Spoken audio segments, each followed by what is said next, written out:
Today is going to be part one of a two-part series of videos where me and Mike Peart are going to be talking about 6 essential things that every top recurve archer does. So this is going to be a completely technique-based video, and I want to share these kind of top traits that every archer has. We're going to talk about them, me and Mike, together, and we've also got videos to share with you guys to kind of give you examples of what this looks like.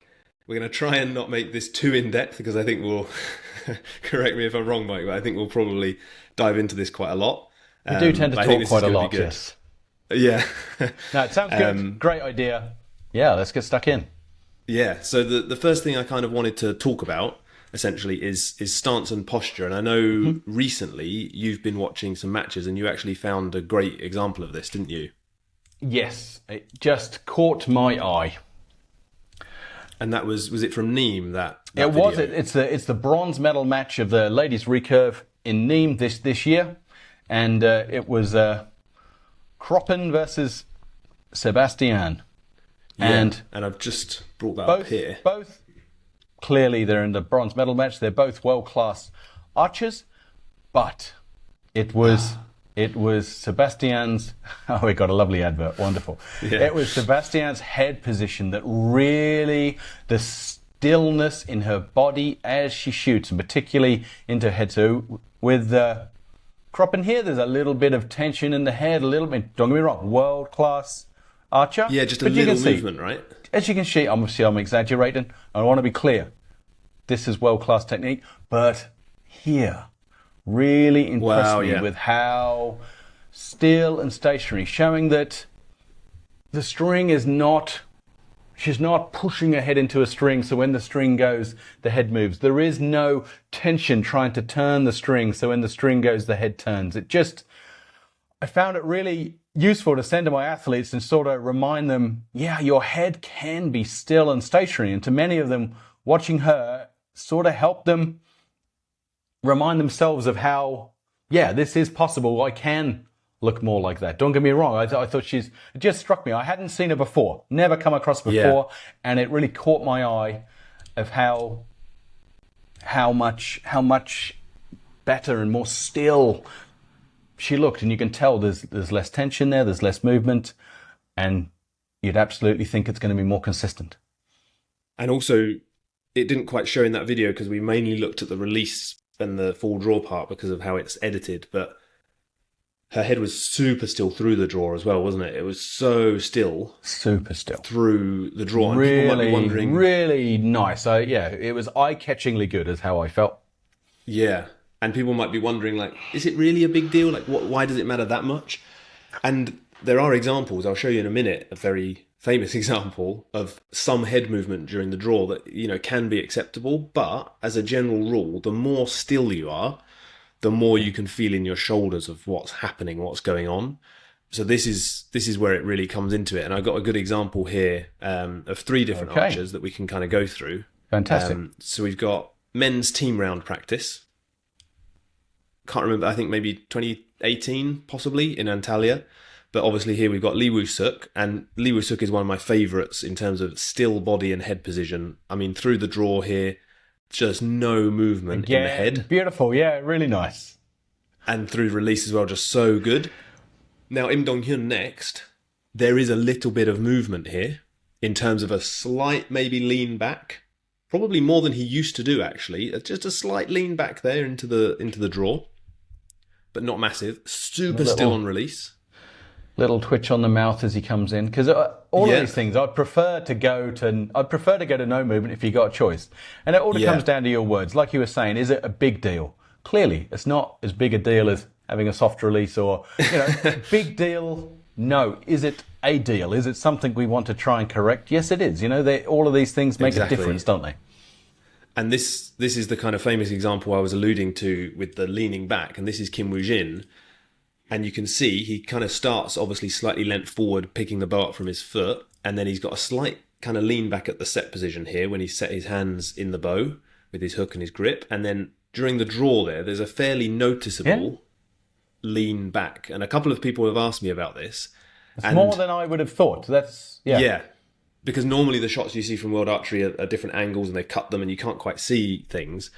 But interestingly, I spoke to Kim Woo-jin at this tournament, and at this period, there were a couple of competitions in a row, basically where, you know, you'd go to a World Cup and then go back home, shoot for a couple of days, then go to another competition. And one of the things him and his coach were worried about is he said that he tends to lose his feeling of where the middle is in his shot, where his stance is, and he tends to overlean backwards when he's been competing too often and not had enough technique practice, blank boss, reinforcing like still posture. That is fascinating. Okay. So this is a great example of like, yes, you can have some sort of lean, but even with this, you know, the top archer in the world is conscious of, okay, I just need to rein this in a little bit. If I shoot too much, competition scores, all that kind of stuff under pressure, he knows that he needs to go home and shoot blank boss for a couple of days, or, you know, focus on technique. He's not doing it by design. He's trying to not do it. He's trying to manage it, but it just shows every archer has a weakness, has something that they need to work on. Yeah. Everyone has something which is their weak point. For me, it was always my release, and clearly for him, it's his awareness of what true center is. Yeah, and that stance and posture piece is just so universal. You know, some people might think, for example, we'll talk about alignment in part 2 of this video, but some people might think alignment is completely universal. As much as I'd like it to be, it's not quite. It's not quite like universal, but stance and posture, being super still, doesn't matter if you're looking at someone with terrible bow shoulder alignment way back. If they're shooting a high score, they're like really still on the shooting line. So I think this is really important. Good example. The next thing is me again here. If you don't want to join the courses just yet, but you want help from me, sign up to my free weekly newsletter by putting your email address in at onlinearcheryacademy.com and clicking join now. Or click become a member to join my online membership community, where you can get access to loads of exclusive content, plus ask questions directly for me to answer in Q&A sessions. So check that out if you want to. And now back to the video. Yeah, the next thing I wanted to talk about was set position, because I think this will be interesting. I went from, if we go back to that video, I shot with my bow off the foot, which is similar to the video I was just showing just now here, where you've got essentially Kim Woo-jin, bow is on the foot, lifting it up to this position. And I want to say it, that's the most popular. I think if you've done a survey at a World Championship, that would be probably, yeah, the most popular, I think. You know, they sell the little shoe protectors. You know, I think it's the most popular. But I never liked it. Yeah. So, but this is exactly why I wanted to talk about this, because it is popular and there are some definite pros to this, but it is quite difficult to pull off. There's a lot of things happening at one point. There's a lot of movement. You've got to basically lift the bow off the foot. You've got to set your hand in the grip. You've got to get your hook on the string, all without kind of dropping the bow and feeling like you're being pulled forwards. Or raising this too high, or, you know, there's so many ways. Exactly. Yeah. So that you've got to do all that, and you've got to do it consistently. And what I wanted to highlight again in this video, what top archers all do is they set their bow hand. If we go to here, they set their bow hand, I'll zoom in a little bit, and their hook brilliantly on every single shot. It doesn't matter if you do it from the bow is on the foot or from the bow on the leg, which we'll talk about in a minute. It doesn't matter which way you do it, but you must set your two hands consistently on every single shot. So that's the kind of... Because this shot here, where you have it right now, if you just slide that limb in between the legs a little bit more, that's the position I start from. So I start from this position. I would have had the limb between my legs, so it's resting on my inner leg of my right leg. So I'm sort of starting from this position. Just move that limb back 6 inches against the leg. That's the position I start from. And exactly like you. I'm taking a little bit of pre-bend, a little bit of pre-draw on the bow. I'm setting the front hand, set and done, and I'm establishing my hook.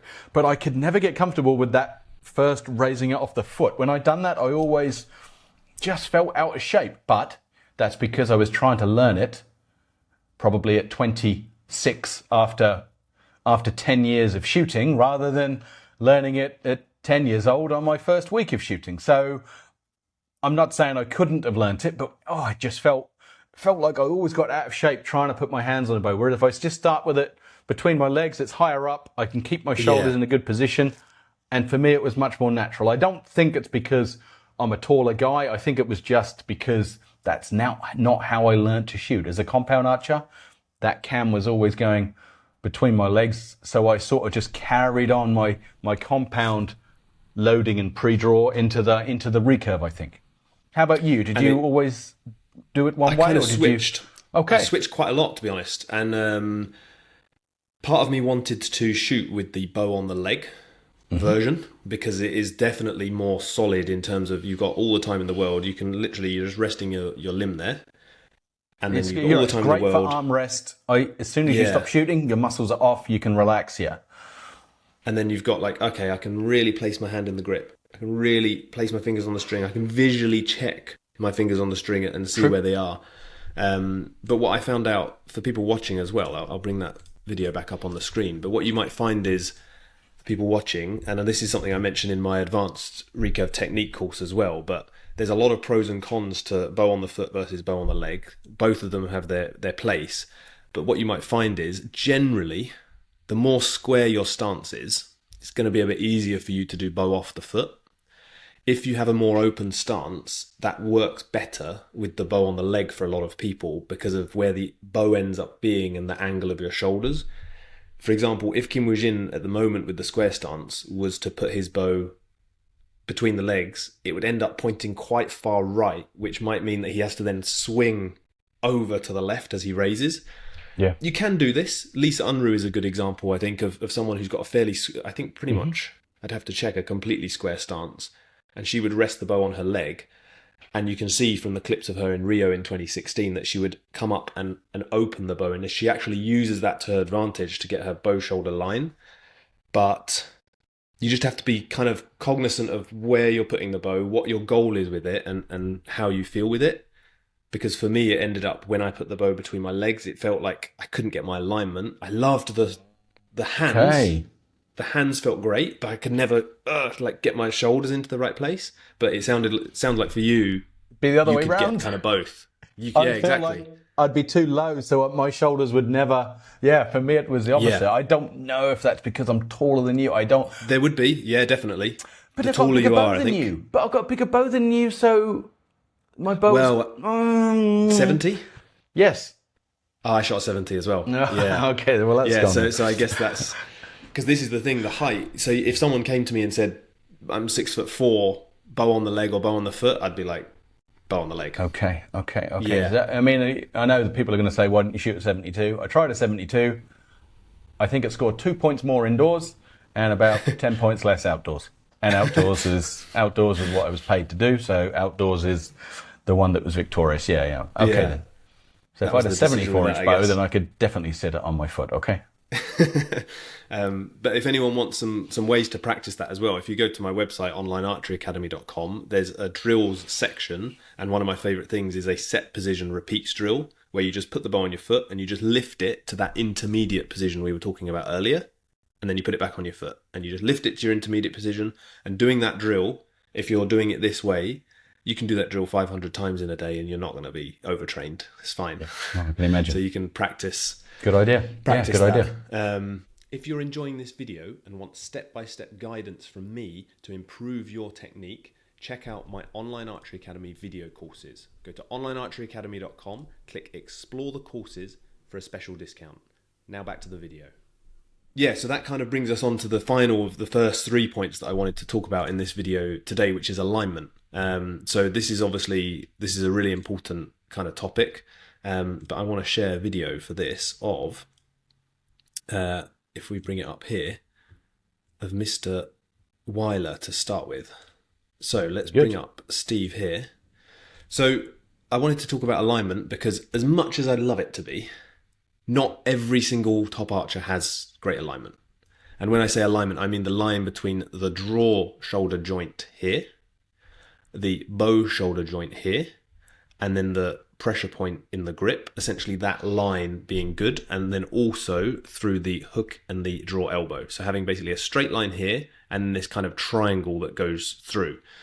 So having this alignment makes it so much easier for you to hold at full draw, and crucially, if we then press play at half speed, on release to not have any collapse. So if you watch Steve's release, one of the best in the world. I mean, obviously he had the swing here, but this is a brilliant example. Was not, just so everyone knows, that is clearly the sight was not in the middle, and he was trying to get that arrow in there, and which he did very successfully. But if we now go, this is a great example, because people might watch that shot and be like, wow, that release was terrible. But if we go frame by frame, I mean, you can see the arrow is just about moved. Yeah. The arrow is just about moved. And look at this execution is incredible. I mean, arrow is going, no collapse on anything. The draw elbow is just moved back a tiny bit, as it should. No forward collapse. Next frame, straight back. There's no collapsing of the draw elbow. There's no execution error. No folding of the bow shoulder. And I wish I could have done that. I know, right? Steve's showing us how it's done. This is how you become a World Cup winner. Yeah, exactly. That's it. And that strength and that execution is so strong. One of the reasons, not the only reason, but one of the reasons is because of that alignment, and getting into a good alignment is so important with that. I've also got another video I want to show with that alignment as well, which shows it from overhead, because this video is just a bit clearer because it's directly overhead. So this is one of me shooting. And this shows after I worked on my alignment for, I think this was about 3 months straight pretty much. I worked on it consistently. And this is an example of a great position you want to get in, where you've got the draw elbow behind the line of the arrow, essentially. You've got this nice line through here. And this is someone who I convinced myself that I could never get this draw elbow around. I convinced myself, body proportions are wrong, arm lengths are wrong, all of that. And actually, more often than not, you can get into a strong alignment. So this is what kind of we're aiming for, if you like, when you're looking at an overhead shot. And you pass another test of mine of when I'm looking from above, because what I found with myself many years back and with other archers since is sometimes in the pursuit of alignment, people end up overstretching and moving their head back, and an alarm bell or a red flag as if you can't see the top of your shoulders. So if you could go back to that video, we can see your head, and then we can see your grey sweatshirt all the way from one shoulder to another. And if you're, I don't know if I want to call it, so just behind your head. I'm pointing to the screen there. You can't see what I'm pointing at. But there, exactly where your head. The fact we can see, it's always an alarm bell to me if you can't see, because if you're someone who's trying to get into a line, they can bring their head back, and then all of a sudden the shoulders disappear. You start to get chest contact on the front. So it's really good to me that you can, when you're looking directly from above, you want to be able to see your shoulders. And if you can't, you really want to have a close look and make sure you're not moving your head back in the pursuit of alignment, but actually you're bringing in other problems. You're not addressing the real issue. You're sort of covering it up. Yeah. And it can lead to all sorts of problems. But this is a fantastic position. Thank you. Unfortunately, this was last week. So unfortunately, I worked on this solidly for a period of months, and then shot really well for the indoor season. I think we talked about this before. Yes. And then mentally I was like, okay, I've worked on that now, I'll leave it. And I regressed after that, unfortunately. And that outdoor season, my alignment wasn't that good. And I didn't actually perform as well outdoors as I did indoors. So this is a little reminder as well to people. Even if you get to somewhere you're really happy with, keep checking in with it, keep getting the feedback, and make sure you don't let it slip back. And just because I know people will ask, what bow weight would you have been shooting at that point? That would have been probably 44, 43 or something. Okay. Something like that. Yeah. So that was people are always interested in that. They're always can they get their alignment with the heavier bow weights? So it's always good. Exactly. And this is a good point. When I was working on this, I was convinced, like I said, that I couldn't get that alignment. I couldn't get that draw elbow round into line. I couldn't get, especially on this draw side here, I couldn't get that nice line. I thought it's not going to work. And then I said, okay, let me just check. Am I actually being correct with that? Or is it just because I'm doing the technique wrong, or I'm not strong enough? So I got this same angle. If I bring it up again, I got this same angle with the video camera, and I said, okay, now let me draw up with the light bow. 16 pounds. Yep. It was exactly the same position as I had before. Not good alignment. My elbow was out. And then I said, okay, with this 16-pound bow, can I now move myself into a position where I would say my alignment is brilliant? Yep. And I got to this position, essentially. And then, I mean, when you do that, it's then obvious, like, oh, okay, if I can do it with a 16-pound bow, I'm still at the same place on my face. I've not drawn, past my ear or something. Then it's clearly the technique I'm doing. And that's a key point you just touched on there. So many people associate alignment with draw length, when so often it's just to do with body position. I just remembered this and remembered a wonderful photo that my good friend Lloyd Brown sent me. Are you able to go into your messages and just bring up a photo that I just sent you? Yeah, absolutely. Because this is a great photo, because what it shows is the same person shooting the same draw length. Oh, and wow, that's a good photo. One of the photos has wonderful alignment, and one of the photos has, let's say, alignment that needs more work. And yet they're the same draw length, because so many people, and I've come across it a lot, particularly recently, keep on extending, thinking it's the draw length. But this is the best example I have of same person, same draw length, good alignment, bad alignment. The only thing that's changed is how they draw the bow. It's not to do with the draw length. Wow. That is a shocking in a good way, that picture, because that demonstrates it perfectly. That's why it's in my favourites folder, because I think I'll use it every month of my coaching life, because there's always someone who I want to explain it to, and it's so easy, just like I did. I kept on extending my draw length, thinking I was going to magically hit this sweet spot. And as Lloyd Brown taught me, it was nothing to do with my draw length and all to do with my body position, and I actually ended up reducing my draw length. As many of my athletes I work with, they end up reducing the draw length and actually achieve better alignment. Yeah. Wow. So that's really good. So that's the first 3 points that I wanted to talk about. For the next 3, go to part 2 of this video, which I'll put just up here. And we'll talk about in that video the anchor being strong. We're going to talk about the expansion, which is obviously really important. And everyone's favorite topic, we'll talk about the release as well. So join us over here for that one.